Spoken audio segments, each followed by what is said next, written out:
So here we have the Mini 3-door hatchback on a 68 plate. I'm going to start off by showing you inside the boot, and then we'll hop in and run through some controls from there. As we approach the back of the car, you can see we have reversing sensors. Plenty of boot space as well, along with that 60-40 split folding rear seat should you wish to increase this space even further.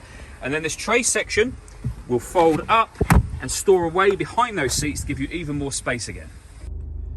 Okay, now that we're inside the car, we're going to start with the dials. On the left-hand side, we have the rev counter, we have the speedometer in the middle, and then the fuel gauge on the right-hand side. Also in the middle, you can see the total miles for this car, which are 24,678. The information displayed directly above that can be changed by pressing a button on the end of the indicator stalk for various bits of trip computer and fuel information. You can also have a digital readout for the speedometer that you can see being displayed now. We back out to the steering wheel.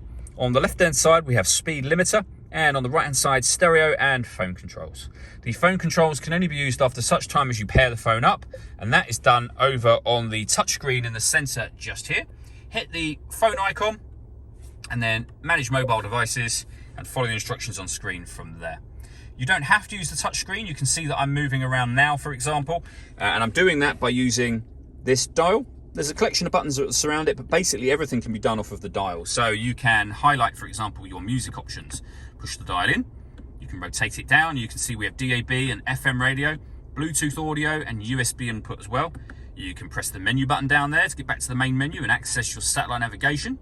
There's a full video that shows this system working on our website and on our YouTube channel.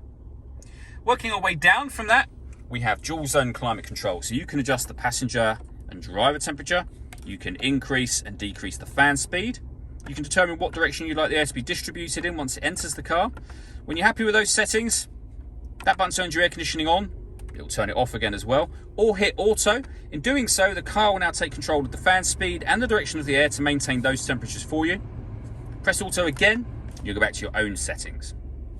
We have a heated driver's seat and a heated passenger seat, both with 3 different heat settings on each.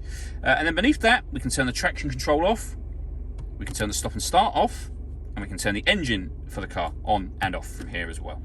We have a 12-volt charging socket and USB input, the gear lever for the fully automatic gearbox, and then the buttons that I went through just a moment ago. All that leaves me to say is thank you for taking the time to watch this video. If you'd like to come and see the car in person and have a test drive, please feel free to call any of our MJA sites. We'd love to hear from you soon.